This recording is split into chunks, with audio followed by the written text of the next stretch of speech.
성경에서 다니엘은 이제 1차 포로 때, 즉 여호야김 왕 때, 요시야 왕의 아들이죠. 여호야김 왕 때 1차 포로로 제일 먼저 잡혀간 사람이에요. 바벨론으로 잡혀갔어요. 제일 먼저 그 다니엘과 세 친구라고 해서 잡혀갔습니다. 그래서 제일 먼저 이제 잡혀갔다. 그렇게 1차 포로로 잡혀갔다. 이렇게 보시면 되겠습니다. 그래서 잡혀가서 다니엘의 이름을 다니엘에서 벨드사살로 바꿨어요. 바꿔줬어요. 강제로 바꿨어요. 벨드사살은 뭐냐? 벨드사살은 벨이요. 벨은 여러분들 그 바벨론이 섬기는 신이에요. 우상이에요. 마르둑이라는 우상이에요. 마르둑이요. 벨이요. 그의 생명을 지켜소서라는 뜻이에요. 그런 벨드사살로 다니엘 이름을 강제로 바꿨어요. 그래서 여러분 성경을 읽다가 왜 벨드사살이 갑자기 나오고 다니엘이 나오고 헷갈린다 이렇게 생각하지 마시고 다니엘이 벨드사살이다 이렇게 보시면 되겠습니다. 다시 또 헷갈리기 쉬운 게 벨사살이 또 나와요. 벨드사살과 벨사살은 다릅니다. 벨사살은 왕이에요. 왕의 이름이에요. 신명기에서 벨이여 마르둑이여 왕을 보호하소서 그런 이름이 벨사살, 벨사살이라는 이름이에요. 자, 다니엘입니다. 벨드사살, 다니엘. 전체적으로 다니엘은 그렇게 많은 장수가 할애되어 있지 않아요. 12장으로 할애되어 있습니다. 다니엘은. 그래서 오늘 6장까지 빠른 시간으로 볼 건데 다니엘의 주제는 뭘까? 여러분 다니엘의 주제는 역시 마찬가지예요. 하나님의 주권입니다. 하나님의 절대 주권. 하나님이 모든 것을 주관자가 되신다는 거예요. 하나님의 주권이에요. 그리고 역사의 때를 하나님이 관장하신다는 거예요. 그 어떤 일정한 시점, 성경에 보면 7대라는 말이 많이 나와요. 7대는 7년을 의미하는데 굳이 7년이라고 딱 잘라 말하지 않더라도 하나님이 주관하시는 그 때가 오면 하나님의 역사를 이루신다는 뜻이에요. 그래서 하나님의 주권과 역사의 그때 이런 것이 핵심 주제다 이렇게 이제 보시면 되겠습니다. 여러분 다니엘은 바벨론의 그 1차 포로로 여호와김 때 BC 605년 BC 605년이니까 지금이 2024년이니까 약 2600년 전쯤이다 이렇게 여러분들이 생각하시면 됩니다. 2600년 전의 일을 지금 여러분 보고 있는 거예요. 우리는 포로로 끌려갔어요. 다니엘이 포로로 끌려갔을 때는 학자들의 그 견해가 달라요. 15살이다 어떤 사람은 20살이다 이렇게 견해가 다릅니다. 그런데 제가 볼 때는 당시에 20살 지금은 20살이 이제 성인인데 당시에 제가 볼 때는 20살까지는 되지 않았을 것이다. 그래서 많은 학자들이 약 한 15, 16 요 정도 됐을 것이다 라고 봐요. 이 다니엘 바벨론은 포로로 끌려갈 때가 약 15살, 16 요 정도일 것이다 라고 봅니다. 여러분 이 다니엘은 고레스 왕 때 그러니까 바사 제국의 왕이죠. 페르시아 왕인데 여러분 바사라고 하면 페르시아다라고 이런 입력을 시켜주셔야 합니다. 바사, 페르시아 약간 비슷하죠. 바사, 페르시아 메대군 좀 다른 메데바사라고 하는데 바사하면 페르시아다. 이 페르시아 왕 때 초대 왕이 고레스 왕인데 이 고레스 왕 때 총리까지 지냈어요. 총리. 당시에 총리가 3명 있었는데 그 중에 한 명의 총리까지 공직 생활을 했던 사람. 그래서 공직 생활을 무려 605년부터 530년, BC 530년까지. 그러니까 상당한 70년 이상 활동한 그런 인물이다. 그래서 그러면 다니엘이 몇 살에 죽었을까, 몇 살까지 살았을까 성경은 나오잖아요. 그런데 여기저기 다 살펴보면 다니엘이 최악 80세 이상 살았다. 상당히 장수했다. 이렇게 볼 수 있어요. 그러면 다니엘이 바벨론에 여러분 70년 살다가 70년 포로 생활하다가 이스라엘 백성들이 돌아왔죠. 돌아왔을 때 다니엘이 돌아왔습니까? 안 돌아왔습니까? 안 돌아왔습니다. 다니엘은 돌아오지 않았어요. 그럼 어디서 죽었을까요? 다니엘이 어디서 죽었는지 다니엘의 무덤이 어디에 있는지 정확하게 알지는 못해요. 그러나 돌아오지 않았습니다. 그래서 다니엘의 그 다니엘이 활동했던 지역이 어디냐? 이란, 이라크, 우즈베키스탄 다 이런 곳이에요. 그래서 다니엘이 지금 여러분들 무슬림 지역, 다 무슬림 지역이죠. 거기 지역에 이제 다니엘을 찾아서 이제 가본 사람들을 보니까 다니엘의 무덤이 전 세계적으로 6군데에 있어요. 그것이 대부분 이란, 이라크, 우즈베키스탄 이런 곳에 다니엘의 무덤. 무덤이라는 것은 다니엘이 온전하게 모든 그 다니엘의 입체가 묻혀 있는 것이 아니라 일부, 뼈 일부를 가져다가 이렇게 무덤. 왜냐하면 그 사람들도 무슬림 지역에 있는 사람들도 상당히 다니엘을 신격화하고 있다라는 것을 알 수가 있어요.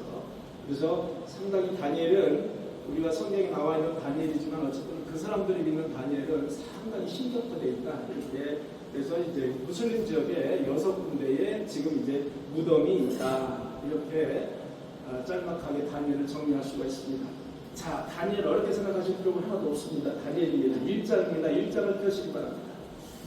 다니엘 1장을 펴시기 바랍니다. 자, 여호와김 3년차, 여호와김 왕 때 3년차 때 여러분 그 요시야 왕, 요시야 임금의 아들이 3명이 있었습니다. 첫째 아들이 누구라고 그랬죠? 누구요? 여호야김. 둘째 아들이 누구라고 그랬죠? 여호하스. 셋째 아들이? 여호와치. 네? 여호와김. 여호와김이 셋째 아들이라고? 여호와김은 손자입니다. 요시야의 히스기야. 그래서 여호야김의 아들이다. 근데 왕을 했죠. 왕을 셋째 왕을 했죠. 그 다음에 히스기야 왕. 누구? 왜 히스기야가 왜 여기서 나올까? 히스기야. 히스기야와 시드기야가 지금 혼동했죠. 여러분 히스기야와 시드기야를 혼동하시면 곤란합니다. 아주 질적으로 매우 다른 거죠. 그래서 여호야김, 그 다음에 여호하스, 그 다음에 시드기야 이 3명의 왕이 있었어요. 그 중에서 여호야김 왕 때, 여호야김이 3년 왕을 했을 때, 3년 차 때 1차 포로, 그러니까 1차 포로로 잡혀갔어요. 그때 1차 포로로 잡혀갔던 사람들이 대부분의 이제 용모가 잘생기고 흠이 없고 지식과 지혜가 있고 왕실에 근무했고 그 다음에 되게 귀족이고 이런 돈 많고 이런 사람들을 주로 잡아갔습니다. 1차로 주로 잡아갔어요. 그때 바로 다니엘이 잡혀갔습니다. 다니엘과 3명의 친구가 잡혀갔습니다. 그래서 이 사람들은 가서 뭐를 했느냐? 바벨론의 언어와 바벨론의 고급 문화, 왕을 모시기 위해서 고급 문화를 배우는 거예요. 그리고 음식도 바벨론 문화의 음식을 먹고 직접 배우는 거예요. 그래서 왕을 모실 수 있도록 그렇게 이제 배우는 그런 역할을 하도록 했어요. 왕을 모실 수 있도록. 그래서 당시에 여호야김 3년 차 때 다니엘이 이제 잡혀갔다. 이렇게 포로로 보시면 됩니다. 다니엘과 세 친구가 발탁이 됐어요. 그래서 이 다니엘과 세 친구는 하나님을 믿는 믿음이 남달랐어요. 대충 하나님을 믿는 게 아니었어요. 하나님을 믿는 그 믿음이 아주 남달랐다. 그래서 다니엘은 귀족이면서 왕족이었을 것이다라고 이제 우리가 이제 추측을 하고 있는 거예요. 그래서 다니엘이 구체적으로 어떤 왕이야 뭐 왕족이다 이런 이야기는 안 나오지만 어쨌든 상당히 고위직에 있는 그런 왕족이었을 것이다라고 추측을 하고 있어요. 그런데 이제 바벨론에 끌려갔는데 느부갓네살 왕이 이제 거기에 음식과 포도주를 이제 먹으라고 그들에게 대접을 해주는 거예요. 그런데 가만히 보니까 다니엘은 믿음이 있잖아요. 귀한 하나님이 주신 귀한 믿음이 있어요. 그래서 그 우상만을 섬기는 느부갓네살 왕이 주는 그 음식을 거부했어요. 거부했습니다. 그랬더니 너네들이 음식을 먹지 않으면 우리는 죽는다. 제발 우리 좀 가서 살려다오. 이렇게 사정을 하는 거예요. 그러니까 다니엘이 이렇게 이야기하는 겁니다. 우리에게 채소와 물만 먹게 해달라. 그리고 그 왕의 음식과 포도주를 먹은 사람과 비교를 한번 해봐라. 우리의 얼굴빛이 좋은지 그들의 얼굴빛이 좋은지 한 비교를 한번 해서 우리의 얼굴빛이 더 좋으면 우리를 이 음식만 먹게 해달라라고 조건을 붙였어요. 그래서 결국은 10일 후에 그렇게 얼굴빛을 비교해서 결국은 야채만 먹었는데도 얼굴빛이 훨씬 더 빛이 났어요. 그래서 거기에서 왕이 주는 음식을 거부하고 야채만 먹을 수가 있었다라는 그런, 그리고 하나님은 다니엘에게 지식을 10배나 지식과 지혜를 10배나 더하시고 문학과 학문에 능통하게 하시고 그 다음에 꿈을 해석하는 능력까지 다니엘에게 선물로 주셨다라고 하는 것이 1장의 내용이 되겠습니다. 그래서 하나님을 신뢰하고 하나님을 믿는 다니엘에게 하나님께서 함께 하셔서 이렇게 지식을 10배나 더하셨다. 그리고 문학과 학문에 능통하는 그 능력을 주셨다. 그리고 꿈을 해석하는 능력까지 더불어서 선물로 주셨다라는 그런 내용이 다니엘 1장의 내용이 되겠습니다. 자, 다니엘 이제 2장이 되었습니다. 다니엘 2장에서는 첫 번째 다니엘이 꿈을 해석하는 그 해몽하는 그런 장면이 나오는데 이제 2장의 내용이 되겠습니다. 2장은 어느 날 느부갓네살 왕이 이제 꿈을 꿨어요. 느부갓네살 왕이 이제 여러분 느부갓네살 왕은 당시에 전 세계를 정복하는 그런 왕이에요. 전 세계를 정복했던 하나님이 강력하게 키웠던 그런 왕이 바로 느부갓네살 왕이 되겠습니다. 느부갓네살 왕이 꿈을 꿨어요. 뭔가 찝찝한 꿈을 꿨는데 그 꿈이 무엇인지 생각이 안 나는 겁니다. 그 꿈이 무엇인지 생각이 나질 않아요. 그래서 2장 3절, 자 2장 3절 읽어주시기 바랍니다. 왕이 그들에게 이르되 내가 꿈을 보고 그 꿈을 알고자 하여 마음이 범이 되도다니. 쭉 읽어주세요. 갈대아 술사들이 아람 말로 왕에게 말하되 왕이면 만수무강 하옵소서. 왕께서 그 꿈을 종들에게 이르시면 우리가 해석하여 드리겠나이다.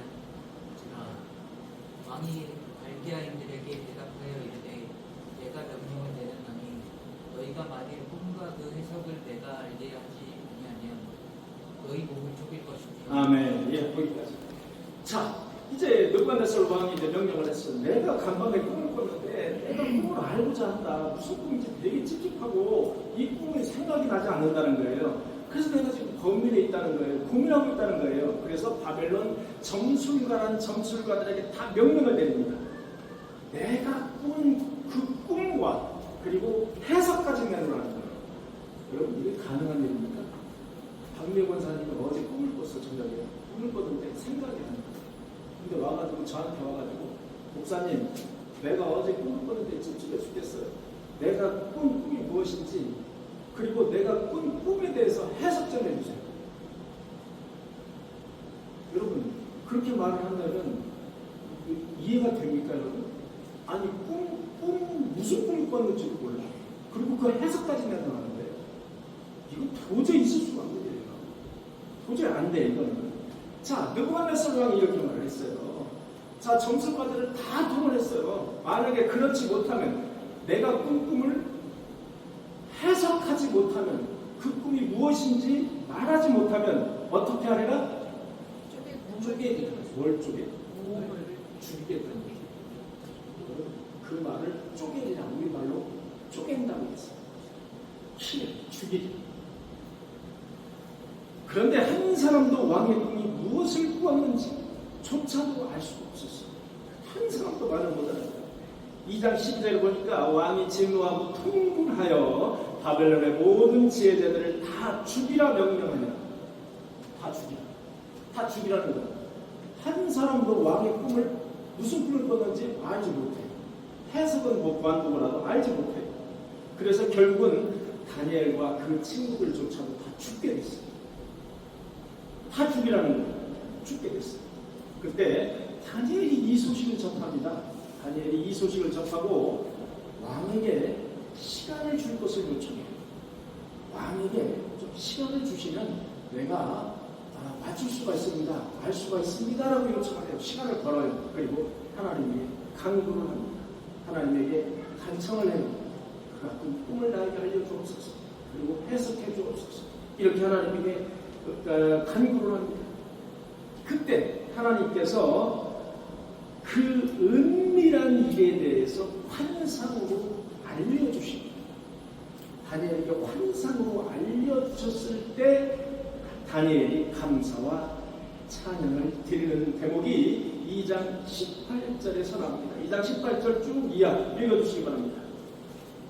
하늘에 계신 하나님이 이 은밀한 일에 대하여 불쌍히 여기사 다니엘과 친구들이 바벨론의 다른 지혜자를 거두게 죽임을 당하지 않게 하시기를 그들로 하여금 구하게 합니다. 이에 이 은밀한 것이 밤의 환상으로 다니엘에게 나타나오니 다니엘이 하늘에 계신 하나님을 찬송하리라. 아멘. 다니엘이 이 하나님께서 이 은밀한 일에 대해서 불쌍히 여기시는 거예요. 왜? 죽게 생겼습니다. 이 은밀한 일이 무엇인지에 대해서 알려주시기를 원하는 거예요. 그 은밀한 것이 밤에 다니엘에게 환상으로 나타나 보임에 다니엘이 하늘에 계신 하나님을 어떻게 하리라? 찬송하리라. 찬송. 그래서 우리는 찬송이 중요한 겁니다. 찬송이 그래서 중요한 겁니다. 21절에 보니까 그는 때와 계절을 바꾸시니 하나님 여호와 하나님을 말씀하시는 거예요. 여호와 하나님은 때와 계절을 바꾸시며 때와 계절을 바꾸시는 하나님이라는 거예요. 그 다음에 왕들을 패하기도 하신다는 거예요. 그리고 왕들을 세우기도 하시며 지혜자에게 지혜를 주시고 총명한 자에게 지식을 주시는도다. 하나님께서는 역사의 주관자 하나님의 주권이 하나님에게 있다는 거예요. 우리들의 주권이 결국 하나님에게 다 있다는 거예요. 역사를 주관하시는 하나님을 찬양하는 다니엘의 모습을 볼 수가 있어요. 23절을 보니까 주께서 내게 지혜와 능력을 주시고 우리가 주께 구한 것을 내게 알게 하셨사오니 주께 감사하고 주를 찬양하나이다. 이런 것입니다. 자, 이제 왕에게 나갔어요. 하나님에게 이제 그런 계시를 받았으니까 환상을 받았어요. 왕에게 나갔습니다. 28절에 보니까 오직 은밀한 것을 보이실 분은 하나님이시라고 말하면서 왕이 꾼 꿈에 대해서 다니엘이 이제 말하기 시작합니다. 말하기 시작해서 자, 넘겨주시기 바랍니다.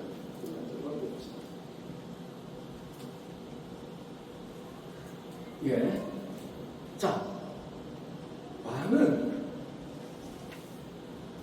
크고 광채가 나는 큰 신상을 보셨습니다.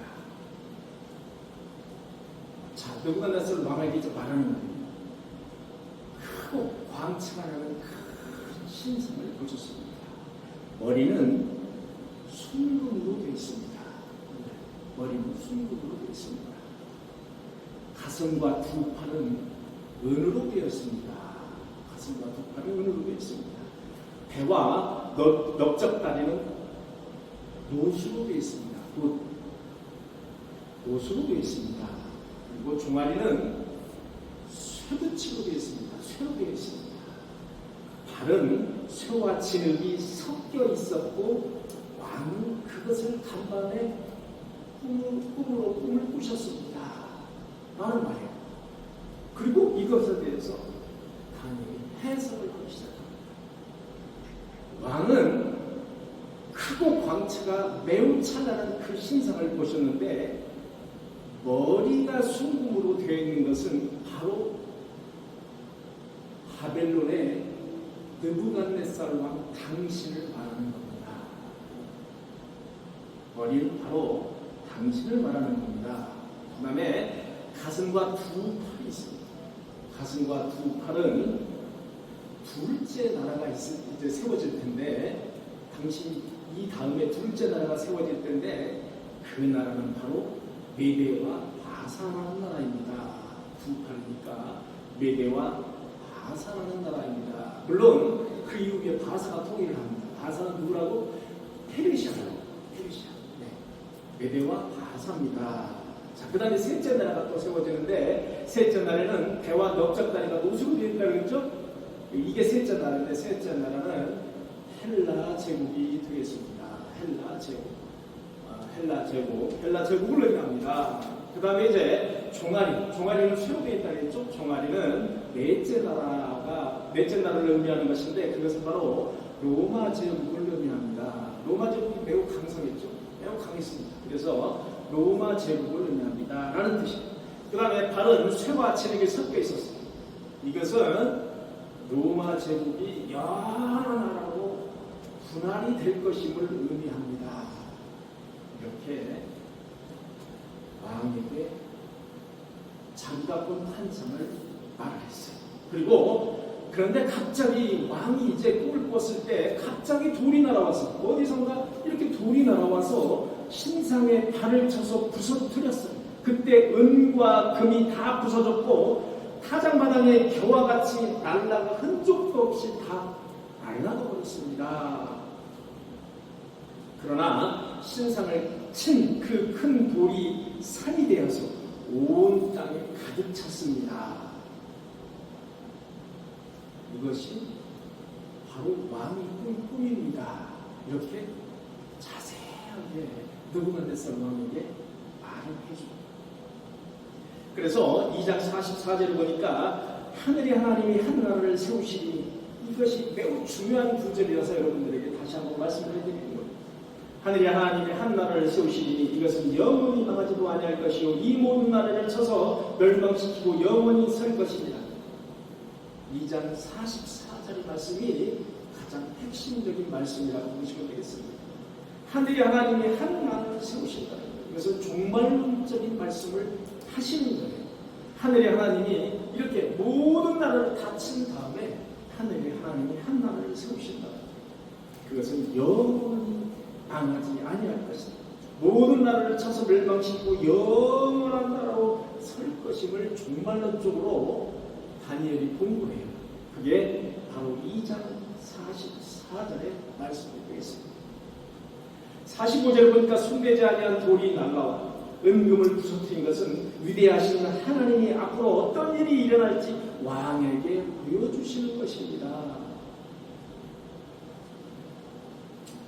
이 말을 듣고 왕이 이제 간밤에 꾼 꿈이 생각이 났나 보죠. 거기다가 이제 해석까지 해주니까 얼마나 신기하겠어요.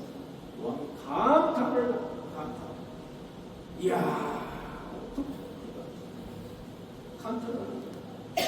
46절을 읽어주시기 바랍니다. 46절. 느부갓네살 왕이 엎드려 다니엘에게 절하고 명하여 예물과 상품을 그에게 주게 하느니라. 예, 느부갓네살 왕이 엎드렸다고 했어요. 엎드려서 다니엘에게 절했다고 했어요. 얼마나 신통방통했으면 이렇게 엎드려서 다니엘에게 절을 했습니까? 절하고 예물과 향품을 주도록 명령하는 장면이 46장에 나옵니다. 47장 읽어주시기 바랍니다. 왕이 대답하여 다니엘에게 이르되 너희 하나님은 참으로 모든 신들이시며 모든 왕의 주제이시로다. 내가 능히 이 은밀한 것을 나타내었으니 내 하나님은 또 은밀한 것을 나타내시는 이시로다. 왕이 이에 다니엘을 높여 귀한 선물을 많이 주며 그를 세워 바벨론 온 지방을 다스리게 하며 또 바벨론 모든 지혜자의 어른을 삼았으며 예, 거기까지 모든 바벨론의 지혜의 어른으로 삼았다는 것. 그리고 지역의 통치자로 삼았다. 이때부터 다니엘은 바로 바벨론의 이제 공무원이 되어버린 거예요. 고급 공무원이 되어버린 거예요. 지역의 통치자가 됐습니다. 이렇게 하나님께서 함께 하셔 다니엘이 총명도 10배나 10갑절이나 주시고 그 다음에 꿈까지 해석하는 능력을 이렇게 주셔서 다니엘이 이렇게 거기에서 하나님의 은혜로 잘 지내고 있는 것을 이제 볼 수가 있어요. 그것이 바로 이제 2절입니다. 다니엘이 느부갓네살 왕이 꾼 꿈을 잘 해석해주는 장면이 바로 2절이고 느부갓네살 왕도 하나님을 찬양하는 그런 장면이 나오는 대목입니다. 자, 그 다음에 3절에 넘어가면은 느부갓네살 왕이 이제 금으로 신상을 만들으라고 명령을 해요. 금으로 신상을 만들어요. 그리고 두라 평지에다가 그 신상을 설치를 해요. 두라 평지에다가 그 신상을 설치하는데 그 신상이 무려 한 16m 어마어마하게 큰 그런 신상을 설치해요. 그래서 이제 신상을 설치하고 나면 여러분 낙성식이 있잖아요. 그 낙성식에서 나팔과 수구가 그 피리를 불면 모든 사람이 그 신상 앞에서 절을 해야 돼요. 자, 그런 이제 신상을 이제 만들었어요. 누구든지 절하지 않는 자는 풀무불에 던져 넣어서 죽이라는 명령이 내려왔어요. 그런데 어떤 갈대아 사람이, 여러분 갈대아라는 것은 갈대가 많은 지역에 사는 사람이 갈대아 사람이 아니라고 말씀드렸죠? 여러분 갈대아라는 성경에 나오면 칼데아라고 해가지고 바벨론 지역을 의미한다고 말씀드렸죠? 여러분 갈대아가 뭡니까 할 때 갈대가 많은 수풀에 우거진 그런 곳에 사는 사람이 갈대아 사람이야 이렇게 얘기하시면 여러분 안 되죠? 예, 여러분 잘 읽고 문맥을 보셔야 됩니다. 칼데아 사람이 이 다니엘의 세 친구를 참수를 해요. 사드락, 메삭, 아벤노고라는 이 세 명의 친구가 절하지 않는다는 거예요. 절하지 않았다는 거예요. 그래서 그 절하지 않았다는 그 명목으로 왕에게 끌려옵니다. 느부갓네살 왕에게 이 세 친구가 끌려와요. 그래서 느부갓네살 왕이 이렇게 말합니다. 지금이라도 이 신상에게 절하면 내가 너희를 살려주겠다. 이렇게 말합니다. 자, 3장 17절을 보니까 이런 말씀이 있습니다. 왕이여 우리가 섬기는 하나님이 계시다면 우리가 맹렬히 타는 풀무불 가운데서 능히 건져내시겠고 왕의 손에서도 건져내십니다. 그렇게 하지 아니하실지라도 그렇게 우리를 건져내시지 아니할지라도 왕이 세우신 금신상에게 절하지 아니할 줄 왕이 아옵소서. 이거 이렇게 따끔하게 왕이 질책하듯이 이야기합니다. 여러분 느부갓네살 왕이 단단히 화가 났습니다. 단단히 화가 나서 풀무불 화덕을 7배나 더 세게 붙여라. 7배나 더 세게 붙여라. 그래서 이 세 명을 단단히 묶어서 이제 화덕으로 가져갑니다. 화덕으로 문 앞에 가져가는 거예요. 문 앞에 가져가는데 화덕이 얼마나 뜨거웠던지 문 앞에 갔던 그 군인 던지고 나서 이 세 명을 화덕에 던지고 나서 얼마나 그 불이 뜨거웠던지 그 끌고 갔던 군인이 그 자리에서 죽는 사고가 발생했습니다. 너무 뜨거웠죠. 이렇게 그 정도로 뜨거웠다라는 거예요. 그런데 이제 세 명의 친구, 다니엘의 세 명의 친구죠. 그 사드락과 메삭과 아벤노고를 이제 집어넣고 이제 왕이 이제 보는 거예요. 저놈들이 살았나 죽었나 어떻게 잘 타고 있나 이제 보는 거예요. 그런데 분명히 세 명의 사람을 묶어가지고 집어넣는데 가만히 이렇게 보니까 4명이 보이는 거고 한 명이 더 보이는 거예요. 한 명이 더 보이고. 자, 3장 25절을 읽어주시기 바랍니다. 또 말하여 이르되 내가 보니 결박되지 아니한 네 사람이 물 가운데로 갔는데 상하지도 아니하였고 그 넷의 모양은 신들의 아들과 아멘. 신들의 아들과 같다는 거예요. 네 번째 사람이 느부갓네살 왕이 가만히 보니까 세 사람을 알겠는데 네 번째 사람이 신들의 아들과 같다는 거예요. 천사처럼 생겼다는 거예요. 이 느부갓네살 왕이 볼 때 천사처럼 생겼다는 것을 볼 수가 있어요. 즉 하나님께서 천사를 내려보내서 그들을 보호하고 계신다는 사실을 상징적으로 나타내 주시는 편이에요. 자, 27절에 보니까 불이 능히 그들의 몸을 해하지 못하고 머리털도 그을리지 아니하였고 겉옷 빛도 변하지 아니하였고 불탄 냄새도 없었더라. 여러분 느부갓네살 왕이 볼 때 얼마나 놀랬겠습니까? 얼마나 놀랬겠습니까? 느부갓네살 왕이 너무나도 깜짝 놀랐어요. 너무나 그 광경을 보고 너무 깜짝 놀랐어요. 그래서 28절 보니까 이런 말씀. 왕이 이제 조서를 내립니다. 이제 그들을 이제 끄집어내서 보니 불타는 적이 하나도 없어요. 그을린 데도 없는 그을린 데. 28절을 보니까 느부갓네살이 이르되 사드락과 메삭과 아벤노고의 하나님을 찬송할지어다. 또 찬송해요. 이제 꿈 해몽을 하고 나서도 하나님을 찬송할지어다 했잖아요. 또 찬송을 하는 거예요. 느부갓네살 왕. 또 하나님을 찬송할지어다. 그가 그의 천사를 보내사 종들을 구원하셨도다. 여러분 그는 누구의 하나님이 그의 천사들을 보내사 종들을 구원하셨도다. 그러므로 내가 조서를 내리노니, 자 조서를 내립니다. 사드락과 메삭과 아벳느고의 하나님께 경솔히 말하거든.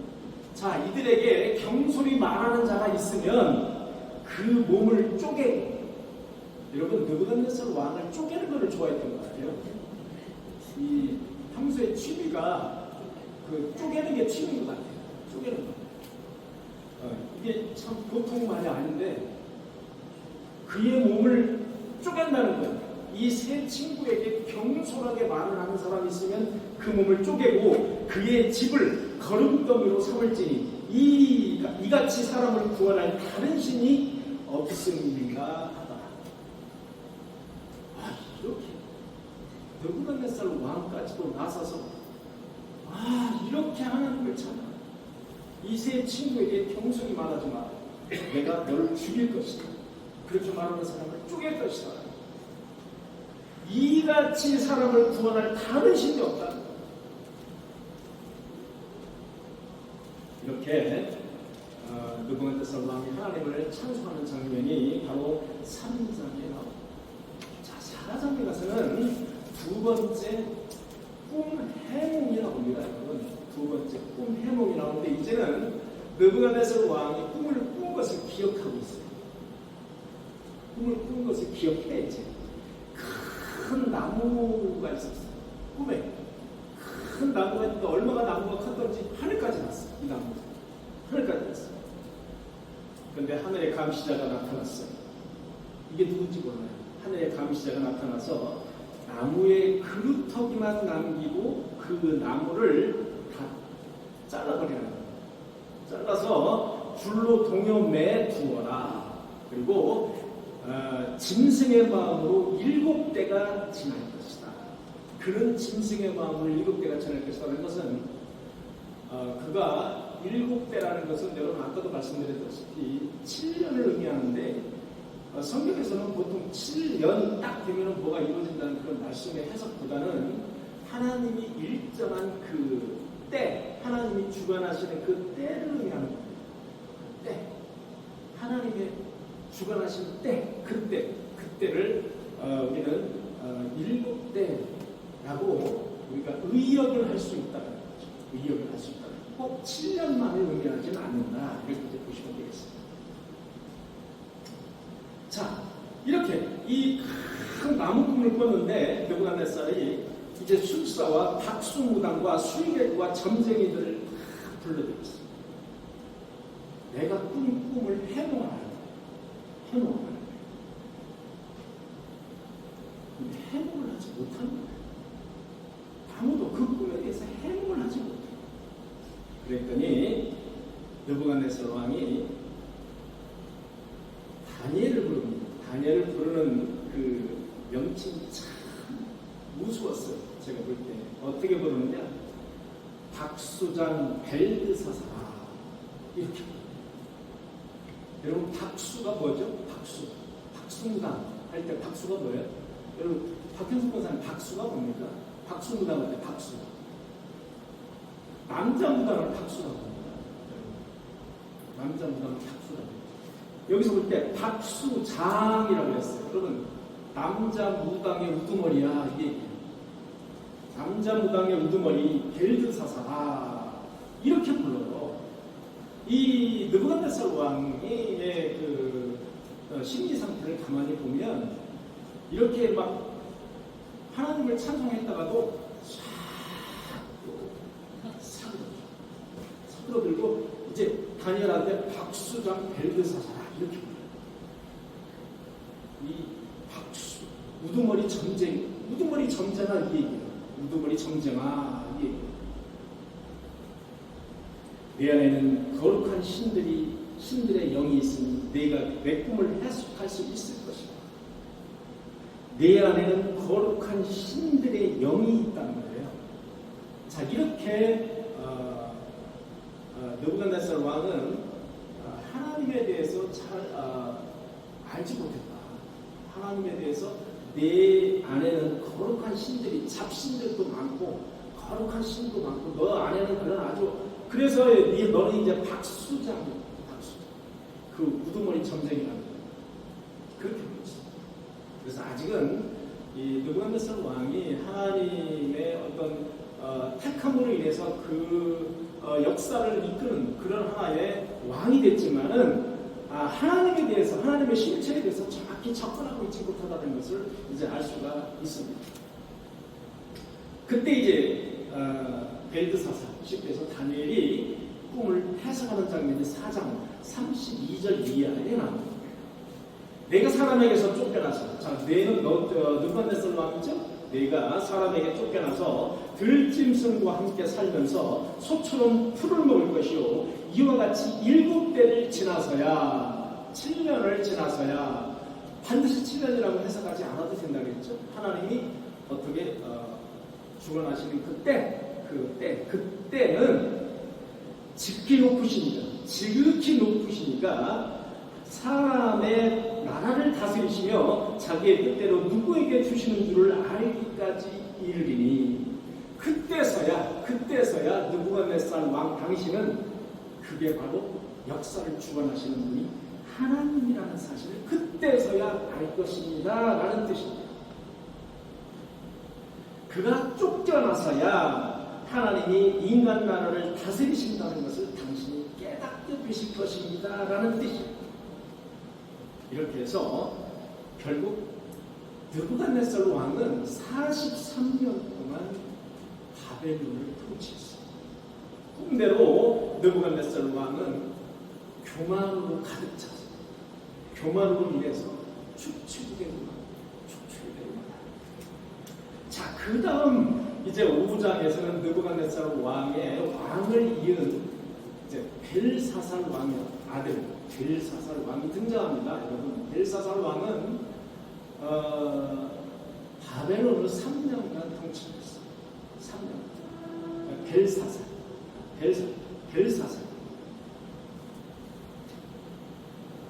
자, 그런데 이제 5장으로 넘어갔습니다. 그런데 어느 날 벨사살 왕이 자기들의 귀족 1000여 명을 위해서 잔치를 크게 벌였습니다. 잔치를 크게 벌였는데 느부갓네살 왕이 여러분 유다를 침공을 이제 여러 번 침공을 하거든요. 침공을 할 때 예루살렘 성전에서 예배를 드릴 때, 제사를 드릴 때 얼마나 많은 그릇이 있겠습니까, 여러분? 제사를 지낼 때, 지금은 옛날과 다르지만 당시 제사를 지낼 때는 그 금, 은, 동, 녹그릇 이런 엄청나게 많았을 거예요. 그런 모든 그 그릇을 다 가져왔어요. 느부갓네살만 다 가져왔어요. 그걸 다 가져왔어요. 자, 그런데 느부갓네살이 예루살렘 성전에서 빼앗아온 금, 은, 동 이런 걸로 된 제사용 기구와 그릇들을 가져오라고 해서 귀족과 왕후들과 함께 술을 마시는 장면을 봐요. 제가 여러분들에게 이렇게 구체적으로 말씀을 드리냐면, 여러분 이제 여기 집사님도 계시고 이제 권사님도 계시잖아요. 교회에서 여러분들 사용하시는 그릇이나 또는 예배 때 사용하는 여러 가지 이제 그릇 기구들이 있어요. 이제 이런 기구들을 여러분들이 우리 교회가 비록 작지만 이런 기구들을 여러분 다루시거나 이런 기구들을 사용하시거나 할 때 이미 이 기구들은 하나님의 영광을 위해서 쓰여지는 기구들이거든요. 무엇까지 그런 줄 아십니까? 우리가 먹는 여러분 식판까지 그렇습니다. 다 하나님에게 바쳐진 그릇들이에요. 다 바쳐진 그 기구들이라고. 하나님의 영광을 위해서, 예배를 위해서 사용되는 그릇들이거든요. 여러분, 성도의 교제와 여러분 사도신경 한번 보시면 성도의 교제와라는 그 대목이 있어요. 그게 뭐냐면 여러분들 같이 식사하는 거예요. 식사는 뭐예요? 성도의 교제를 나누기 위해서 식사하는 거예요. 그 기구예요. 그게 그 기구들이에요. 자, 그런데 어떤 분들은 교회에 오셔가지고 있잖아요. 이제 기구가 많아요. 그런 기구들을 내가 필요하니까 슬쩍 가져가시는 분들도 있어요. 실제로 있어요. 실제로 있습니다. 자, 이게 자, 이것은 이제 수요예배 때 이럴 때 여러분들과 이제 말씀을 나눠야 될 그런 대목이긴 합니다만은, 여러분 하나님에게 이미 헌신된, 하나님에게 바쳐진 그런 기구나 그릇들을 사용하시거나 하실 때는 상당히 조심하셔서 사용하셔야 된다라는 말씀을 여러분들에게 이제 드리는 거예요. 자, 여기에서 느부갓네살 왕의 아들 벨사살이, 자, 이제 귀족 1000여 명을 위해서 잔치를 벌이면서 당시에 예루살렘 성전에서 빼앗아온 그 기구들, 제사용 기구들이 있어요. 엄청나게 많을 거 아닙니까? 이 기구들을 가져와서 이것을 가지고 술을 마시고 있는, 술을 마시고 하나님을 모독하는 행위다, 이렇게 보시면 되겠습니다. 하나님을 모독하는 행위. 자, 5장 3절 보니까 이에 예루살렘 하나님의 전 성소 중에서 탈취하여 온 금그릇을 가져오매 왕이 그 귀족들과 왕들과 후궁들과 더불어 그것으로 마시더라. 그것으로 마시더라. 그들이 술을 마시고는 그 금, 은, 구리, 쇠, 나무, 돌로 만든 신들을 찬양합니다. 마시고 나서 자기들이 섬기는 우상을 찬양하는 거예요. 여러분, 이걸 보면은 얼마나 벨사살 왕이 우상에 심취되어 있는지를 알 수 있어요. 이게 어떤 짓을 하고 있는지 그걸 알지 못하는, 얼마나 이 교만해, 하나님을 모독하는 행위, 우상을 섬기는 행위인지를 알 수가 없는, 그게 바로 5장 3절 4절의 말씀입니다. 자, 5절 읽어주시기 바랍니다.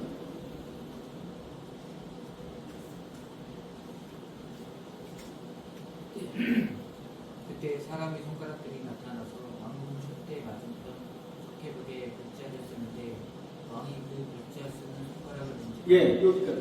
자, 그때 갑자기 사람의 손가락이 나타났어요. 자, 여러분 여기 보세요. 사람의 손가락이 갑자기 나타났어요. 나타나가지고 왕궁 촛대 맞은편, 촛대가 있을 거 아닙니까? 촛대에 맞은편 석회벽에, 하얀 석회벽에 글자를 손가락이 쓰는 거예요. 쓰는데 왕이 글자 쓰는 손가락을 본지라. 왕이 이제 봤어요. 글자를 쓰는 거예요. 어떤 글, 누가 쓰는지 말고 손가락이 나타나서 쓰는 거예요. 6절 읽어주시고. 이에 왕이 즐기는 얼굴빛이 변하고 그 생각이 고민하여 넉적다리 가지가 녹은 듯하고 그의 무릎이 서로 부딪히니라. 예.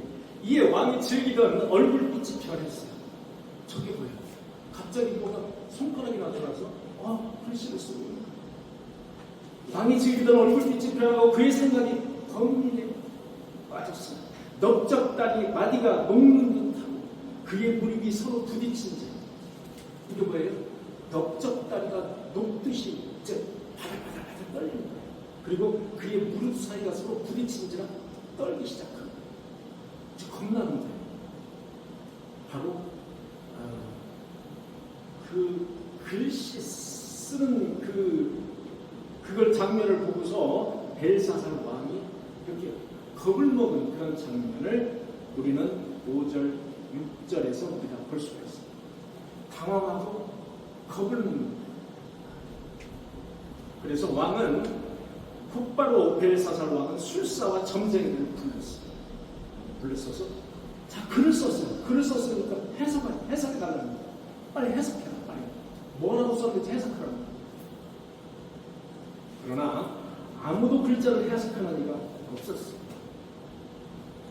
그때 왕비가, 벨사살 왕의 왕비가 어서 다니엘이 그런 꿈, 이런 것을 해석을 잘한다는 소리를 듣게 됐어요. 그래서 평소에 다니엘을 알고 있었어요. 그래서 왕에게 다니엘을 불러서 이 글자가 무슨 글자인지 해석 좀 먼저 해주면 어떨까요? 이렇게 이제 왕에게 말을 하게 됐습니다. 그때 기록된 글자는 이런 말이었어요. 메네메네 대결 우바르시라는 말이었어요. 메네메네 대결 우바르시. 여러분, 메네메네 대결 우바르시라는 것은 여러분들 찾아보시면 이 글자를 가지고 많은 그런 말이 나옵니다. 그런데 어쨌든 메네멘의 대결로 누구만한 시기라는 글자 없습니다. 26절 보니까 이 글을 해석하건대 하나님이 이미 왕의 시대를 계산해 하셔서 끝나게 하셨다는 거예요. 쉽게 얘기해서 하나님이 당신의 시대를 이미 끝나게 하셨다. 메네멘의 대결을 누가 하시고 당신은 이미 죽을 거라는 한마디예요. 그게 바로 26절 이하의 조금이 나옵니다.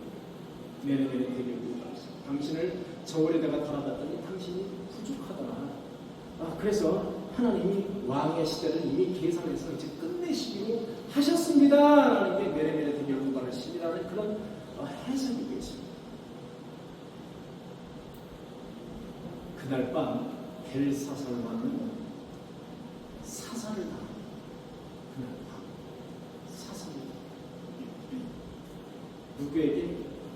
바로 그 다음 오는 메데마사, 소위 말해서 메데 사람 다리오 임금이라는 사람인데 이제 등장하기 시작합니다. 다리오 임금이라는 메데 바벨론 지역에 메데와 바사라는 지역이 있었어요. 그런데 이제 메데와 바사가 이제 커졌어요. 커져가지고 이 메데와 바사가 바벨론을 이제 왕을 죽이는 거죠. 쉽게 얘기해서 이제 그렇게 되는 상황이 이제 벌어집니다. 여러분 이제 고레스 왕이라고 들어보셨죠? 고레스 왕, 바벨론 페르시아 왕 초대 왕이라고 볼 수 있는 고레스 왕이죠. 바사 왕, 바사의 초대 왕 이렇게 이제 기억하셔도 되고.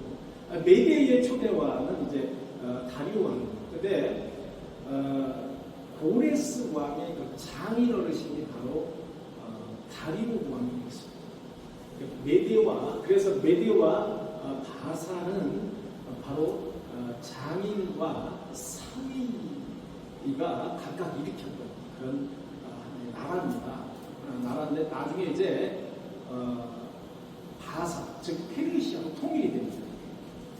고레스로 통일이 되는 거죠. 다리오로 통일이 되는 게 아니고 바사로 통일이 되는 거예요. 페르시아로 통일이 되는 거예요.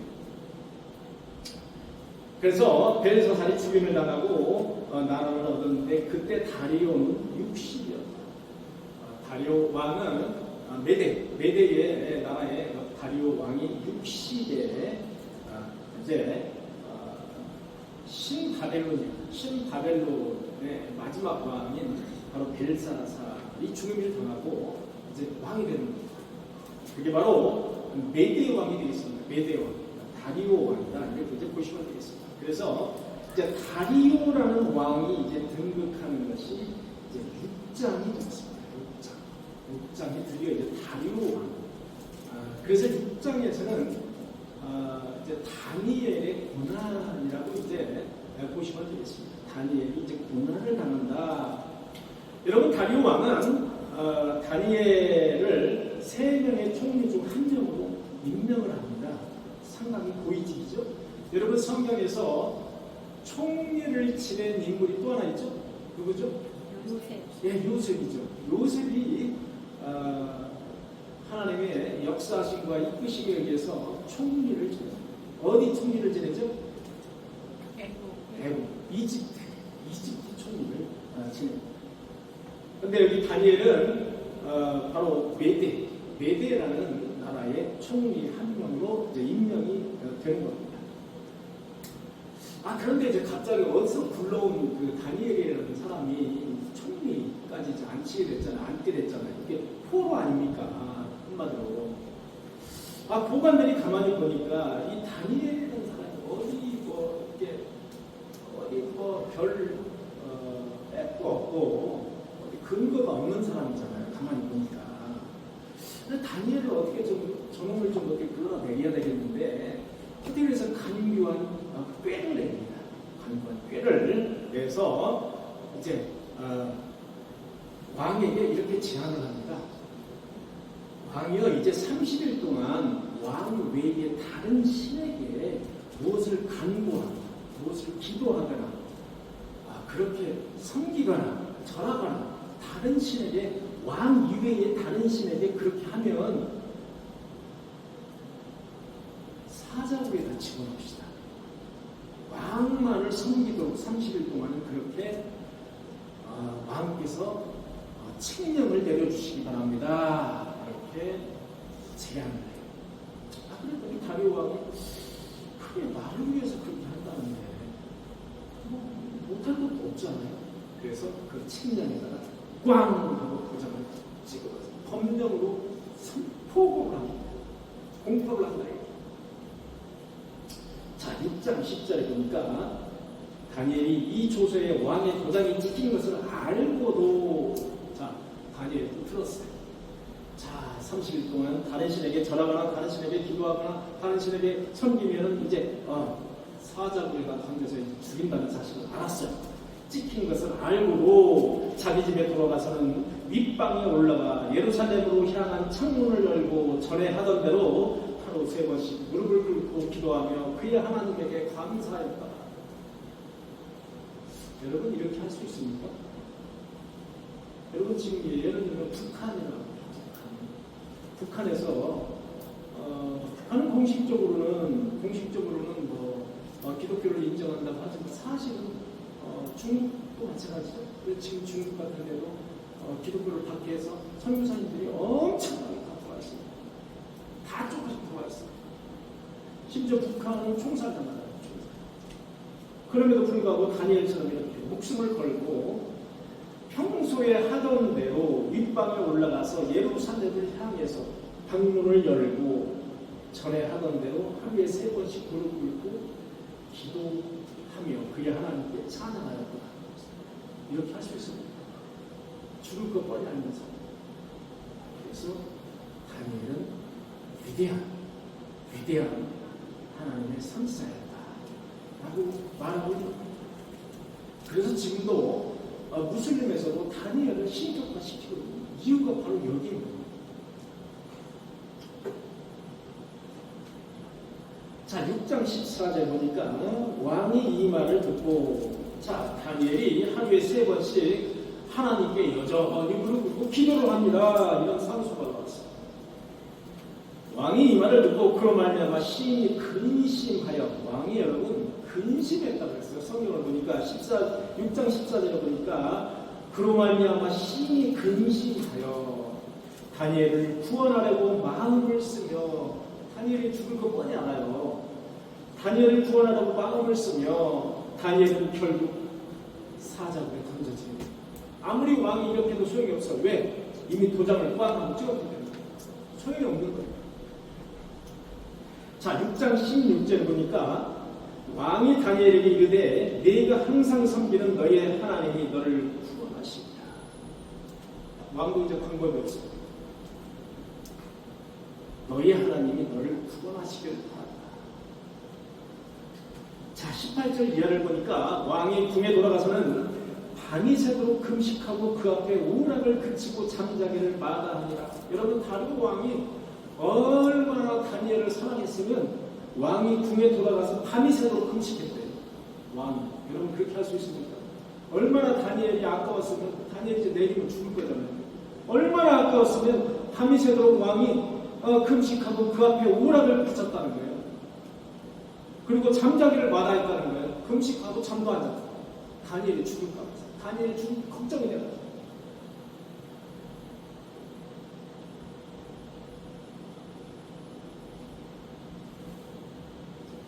다니엘은 이미 잡혀와서 사자굴에 던져졌어요.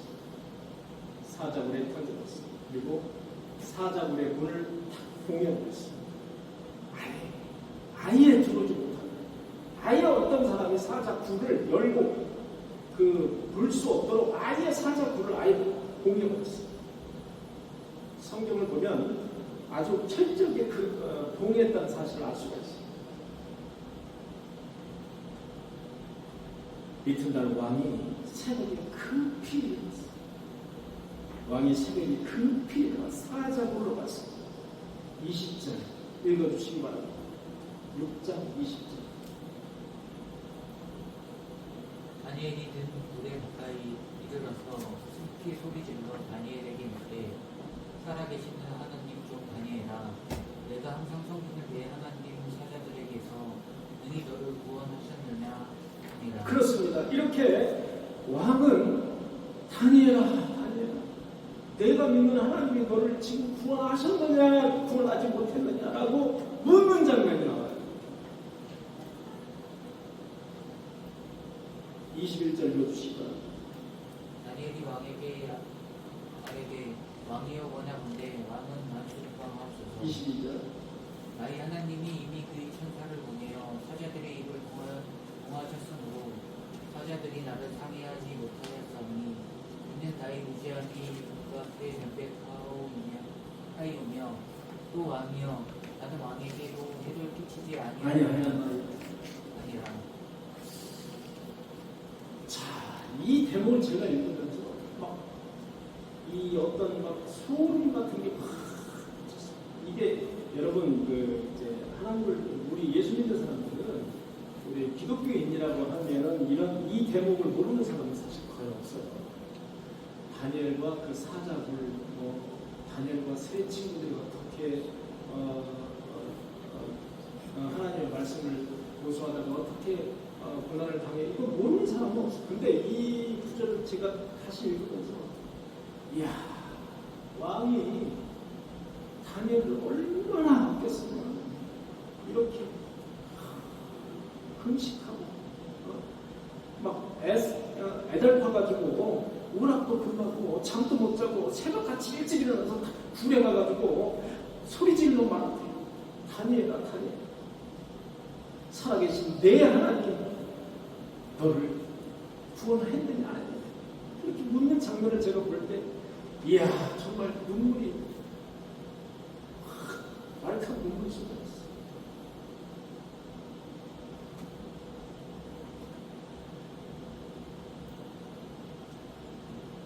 나의 하나님이 이미 하나님의 천사를 보내어 사자들의 입을 봉하셨으므로 사자들이 나를 상하지 못하게 하였나이다. 왕은 다니엘을 참수한 그 사람들을 불렀어요. 다 잡아들이려 했어요. 그래서 사자굴에다 다 가족까지 다 쳐넣었어요. 그랬더니 그들이 바닥에 닿기도 전에 그 뼈까지 부서뜨렸다. 여러분, 이 사자는 사람을 부서뜨리지 못하는 사자가 아니에요. 이빨 빠진 사자가 아니라고. 이렇게 사자굴에 닿기도 전에 그 뼈를 부서뜨리는 사자들이었어요. 그런데 하나님께서 그 입을 봉하셨다. 그 입을 봉하셨다. 환난에서 구원하셨다. 사랑하는 성도 여러분, 저와 여러분들은 인생을 살아가면서 환난이라는 것을 맞이합니다. 환난, 우리 하나님을 믿는 사람이라고 환난을 피해서 가지 않아요. 누구에게는 환난이 옵니다. 그 환난이 하나님이 사자의 입을 봉하셨듯이 그 환난을 봉하시는 저와 여러분들이 계시길 간절히 축원합니다. 6장 26절과 27절을 보니까 다리오가 또 조서를 보내요. 어떤 조서를 보내냐면 다니엘의 하나님 앞에서 떨며 두려워할지, 다니엘의 하나님 앞에서 떨며 두려워하라는 거예요. 이 조서를 써요. 조서를 보내요. 백성들이 다니엘의 하나님 앞에서 떨며 두려워하라는 거예요. 그는 살아계시는 하나님이요 영원히 개환하지 않으실 이시며 그의 나라를 멸망하지 아니할 것이요 그의 권세는 무궁할 것이며 그는 구원도 하시며 건져내기도 하시며 하늘이나 땅에서도 이적과 기사를 행하시는 이로써 다니엘을 구원하셨다. 이렇게 느부갓네살 왕처럼 다리오 왕도 하나님을 찬송하는 그런 대목이 있어요. 하나님을 찬송하는 것도 일반 그 사람들보다 어쩌면 이렇게 잘 찬송하는지 모르겠어요. 하나님께 영광 돌리고 하나님을 이렇게 찬송하는 거예요. 어쩌면 이렇게 그럴싸하게 하는지 모르겠어요.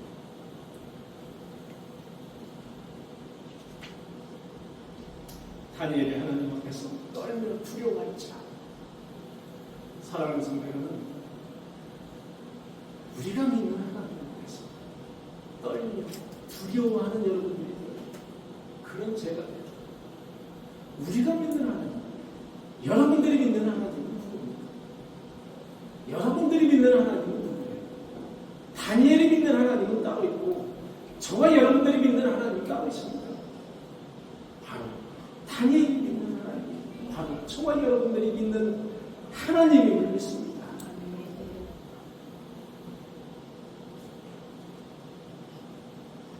이렇게 다리오 왕이 이렇게 멋있는 고백을 했던 것처럼 우리도 다리오 왕처럼 이런 고백을 할 수 있는 저와 여러분들이 될 수 있는 간절히 축원합니다. 아멘. 기도하시겠습니다.